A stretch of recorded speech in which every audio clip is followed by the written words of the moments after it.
ကျွန်တော်ကတင်ပေါ်မှာနာနာနေနေနဲ့ကိုလက်လှုပ်ရှားလေးကျင်ကန်လုံနေတော့မှအဲ့ဒီအချိန်မှာခေါင်းလေးအလှည့်အပြင်ဘက်တကားနာမှာပုံမှန်မဟုတ်တဲ့ထူးဆန်းတာတစ်ခုခုကိုသတိထားမိလိုက်တယ်အဲ့ဒီနောက်မှာနဲ့တကားခောက်တန်ကြားလိုက်ရတာပါပဲကျွန်တော်တကားသွားဖွင့်လိုက်တဲ့အချိန်မှာထူးဆန်းတဲ့အရေးအယောင်တစ်ခုကတကားဝမှာရက်နေမယ်လို့မထင်ထားခဲ့ဘူးသူကကျွန်တော်ကိုမြင်တာနဲ့ချက်ချင်းလှည့်ပြီးတော့တာပဲကျွန်တော်လည်းနောက်ကနေမဆိုင်မတွက်လိုက်ခဲ့တယ်လမ်းတောင်တစ်ခုအရောက်မှာတော့အဲ့ဒီအရေးကိုကျွန်တော်မြင်လိုက်ရပြီးဒါပေမဲ့ကျွန်တော်ဘာမှတော့မမေးရသေးခင်မှာပဲမျက်စိတမိတ်တွင်းမှာထူးဆန်းအံ့ဩဖို့ကောင်းတဲ့မြင်ကွင်းတစ်ခုကရှေ့မှာပေါ်လာတော့တာပဲ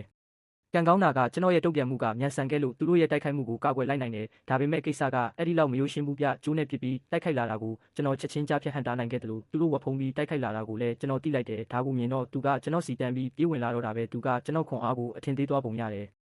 ဒါပေမဲ့ကျွန်တော်သူ့ကိုဖမ်းဆီးလိုက်တဲ့အချိန်မှာပဲနောက်ထပ်တစ်ယောက်ကမထင်မှတ်ပဲထွက်လာပြန်တဲ့ပိုဆိုးတာကသူကကျွန်တော်စီကိုပစိန်နဲ့တန်းပစ်ပေါက်လိုက်တာပဲကျွန်တော်လည်းခဏတာခလန်းလန်းကိုစုတ်ခွာလိုက်ရတယ်အဲ့ဒီအချိန်ကျမှသူတို့ရဲ့ရုပ်သွင်းမှန်ကိုအသေးချာမြင်လိုက်ရတာတကယ်တော့သူတို့ကရုပ်သေးရုပ်နှစ်ရုပ်ဖြစ်နေတာပဲသူတို့ရဲ့အမြန်တုံးကတကယ်ကိုမြန်တဲ့မျက်စိတမိတ်တွင်မှာကျွန်တော်ကိုတိုက်ခိုက်တဲ့အပြင်သူတို့နှစ်ယောက်ရဲ့အတွဲညီမှုကလည်းတကယ်ကိုအပြစ်ပြောစရာမရှိဘူးဒီလို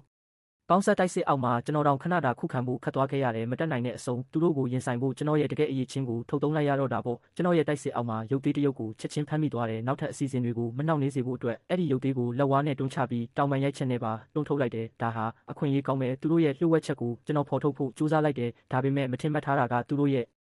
ကိုယ်တွေကစက်ကရိယာတွေကတကယ်ကိုအနုစိတ်လုံးနေတာပဲအဲ့ဒီနောက်မှာတော့ထူးဆန်းတဲ့မြင်ကွင်းတစ်ခုကိုထပ်မြင်ရပြန်တယ်ကျွန်တော်တို့နှစ်ယောက်လုံးကိုတပြိုင်နက်ဖမ်းလိုက်နိုင်တယ်ခဏတာတော့လန့်သွားပေမဲ့ကျွန်တော်မျက်လုံးထဲမှာတော့စိတ်ဝင်စားမှုတွေပြည့်သွားခဲ့တယ်ဘာလို့လဲဆိုတော့သူတို့ကိုယ်ပေါ်ကစက်ရန်တရားဒီဇိုင်းတွေကတကယ်ကိုပြောင်မြောက်လွန်လို့ပါဒါကြောင့်သူတို့ရဲ့ကိုယ်ရဲ့ဖွဲ့စည်းပုံကိုပိုပြီးအသေးစိတ်မြင်ရအောင်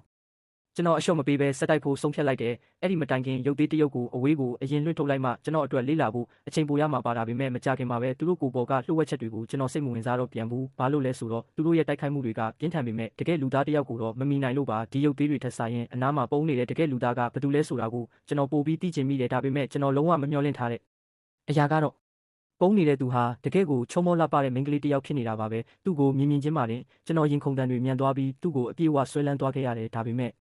မိမတယောက်ကပိုပြီးလှပလေးလေးပိုပြီးအနေအများလေးလေးပါပဲအခုလည်းအဲ့ဒီအတိုင်းပါပဲ